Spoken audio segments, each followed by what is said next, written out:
we have 2011 Econoline. My wife and I bought this for our camper so we can go fishing, hit the road, do 1, 2, 3 day trips. We can travel around the country. We can take our little baby all around. She loves this truck, and well, don't even really have to be this truck. But what we've done is what we felt like was primary importance was insulation. So I want to explain to you how I feel a van should be insulated. There are places in this van that have different thicknesses than others, like this side over here had areas like this. These panels here, I was able to put an extra layer of this 1/2 inch sheathing, which is a R3. Put it in where I could, and then I covered everything with this Reflectix. This Reflectix got a not necessarily a set R value, but what is necessary for it to be effective, it seems from my research, is air gaps. Okay, now keeping in mind that nothing absorbent should be able to touch the outer wall of the van, because it will condensate. It will, the water will have not a good way to escape, just won't do nothing but mildew. So with that being said, anything that's absorbent is not touching the outside. So we've done this one side. We'll just get this in the video. I've done my wiring. I know what I want. I want power outlets. I want a light in the middle that does not necessarily come on when I open the door, but when I flip my switch. I got other lights that come on when I open the door. I'm going to have a light there that I can reach from the ground outside, and I'm going to have a light up underneath my bed to look at my storage area under there. And I'm going to have power outlets in various places along this top, what I'm calling crown mode. I have to show you that. And I'm going to have a battery compartment right here, a little storage area, and our little commode's going to go in this corner with a little privacy curtain. And I'm going to have various insulation curtains behind this wall. That's it for right now. I'm going to do some more insulating, then I'm going to show you this 5mm underlayment, which I think it's going to be pretty cool. Alright, so I went ahead and put my underlayment on this side, just so I wouldn't have no surprises. Do everything and then have a surprise. That's just what we do around here. And that's where my lights are going to be. Speaking of that, this is going to have its own electrical service out here. Service, so to speak. I'm going to have its own battery. That's why I've got to have a ground. This is a separate ground from the truck. It's all grounded to the shell, but I'm going to have to take my new battery and ground it to the shell too, because I can't use the positive off one battery and expect it to go to the negative in another. It just don't work like that. So anyway, now I'm going to do probably this side over here. It's going to be a little different. Speaking of that, because I got a wide space right here. Right here. It looks like I'm going to have, it looks like I may want my underlayment to surface out right here, which gives me 2 or 3 inches of potential places for insulation. Since I've done one side, this side's going to be easier, I can tell. Actually, the underlayment's going to be easier too. I thought I was doing the easy side first. I was wrong. But with the help of my wife, and she cooperated by getting out of the way every once in a while, we got it in, and it looks pretty sporty.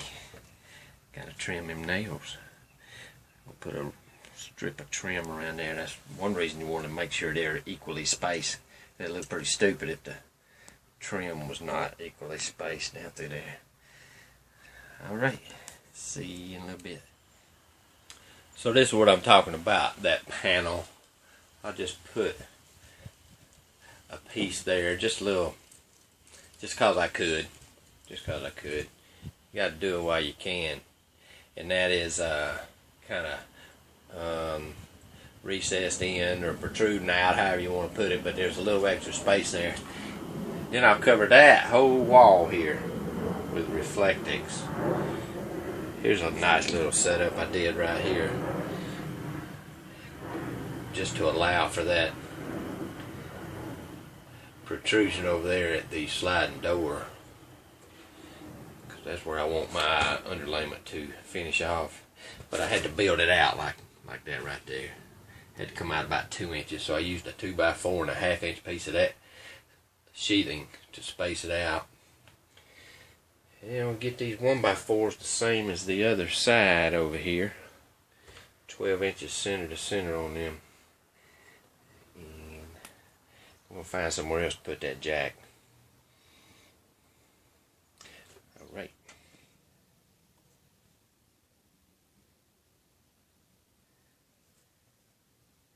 Okie dokie. Now, I have got a few boards, a couple of boards. Ended up putting a 2x4 up there. It's good spacing. Good spacing. I still got a couple more boards to put in between that top one, which ended up being 2x4. This one down here, a little 1x4. Done a little spacing trick right there. Just because that's what it needed. Actually, I spend more time thinking than I do working. And it's hard. It's not the easiest thing in the world to do. But right now, I've got one layer of Reflectix right here. One layer of Reflectix. Got my double-sided carpet tape to kind of halfway hold it in. Right now, I'm fixing to put another piece of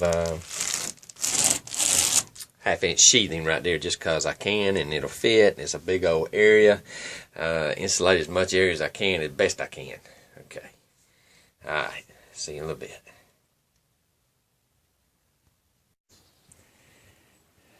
Alright, I have I put in another layer of sheathing, and I was just before piecing in these little areas right here. Even got my dimensions right here but I got to thinking, I've still got some big pieces to go up here. Let's get the big pieces. We're inevitably gonna have scraps. Use scraps for the little bitty pieces instead of messing up big pieces out of cutting little pieces out of it. So there you go. What goes on in 1x4s is my 5mm underlayment, Home Depot. So that may not happen today, but you don't care. All you're waiting on is the next segment. Alright, now, been working on the insulation a lot lately. That wall right there has 2 layers of Reflectix and 1 layer of that sheathing I've been bragging about. Now I want to let you know that this has got a few days of work in it, and I'm not a beginner to construction work. But anyway, kind of like a hunting or fishing video.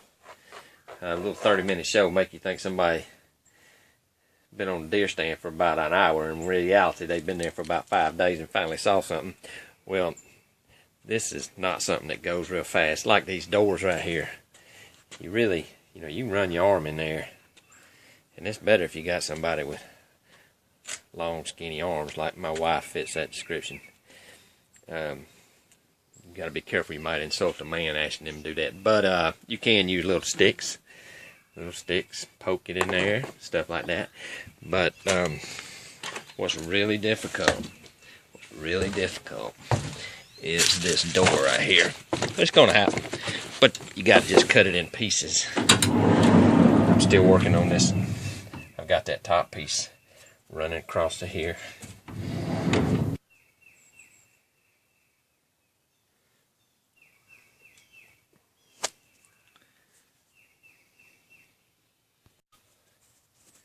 Alright, well, I got that top piece up to about right here. It only goes from about right here, about 6 or 8 inches. Because that's about the bigger pieces I could get in. I cut it all the right size, and then I cut it up into pieces in order to get it in there. And that's where the long skinny arms came in handy. I also wanted to show you what I've got up against the shell is this flexible foam, non-absorbent little thin layer. The reason for that is you don't really want this Reflectix up against the shell of the vehicle because it could conduct heat. That's what I learned from some research. I believe the young man was probably right. It makes sense.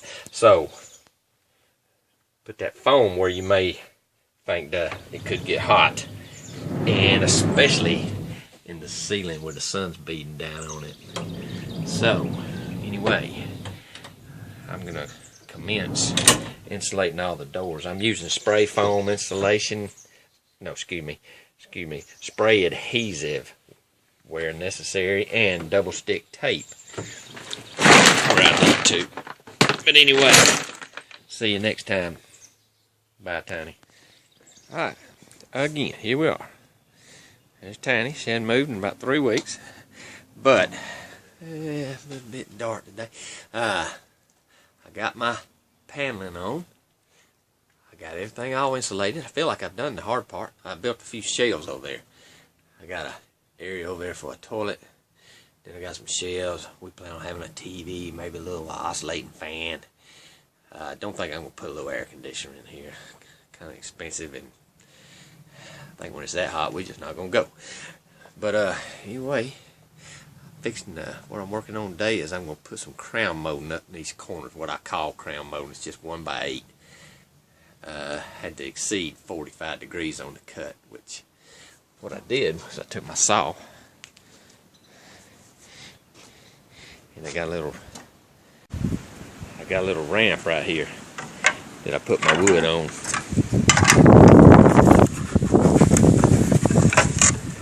The blade set on 45 far as that saw goes, so when I tilt it like this, I got a little more, maybe closer to a 55. Don't really know exactly. Don't know, don't care. It works. Alright. We'll see how this crown molding looks here for too long. Maybe I'll hang my lights, my power outlets, build my bed in between these spindle wells, and back at you. Back with you.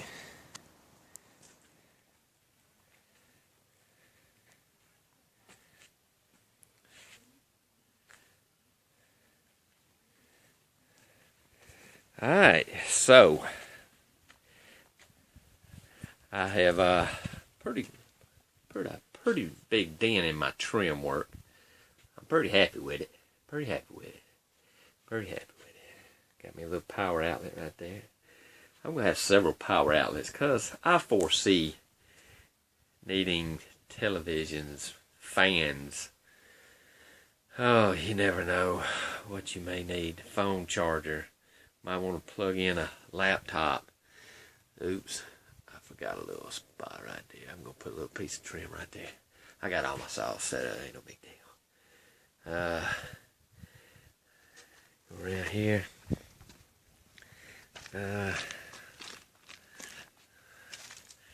Better look at this is going to be my bathroom area right here. Actually, could add a little trim to that too. Make it look a little more uniform. Have a battery right there. There's all my wired lights. Still got some power outlet. Most of them going to go right there close to the battery, so I haven't wired for that yet. So, Tiny's okay. She's just not with us right now. She's laying down somewhere else, chilling. Probably resting from running around in the swamp this morning. Anyway, really, for all I'm concerned, all I got to do now is build my bed in my little, we'll have some permanent little, I don't know what you call that, little storage compartments right there over the fender wells that'll stay right there in the bed.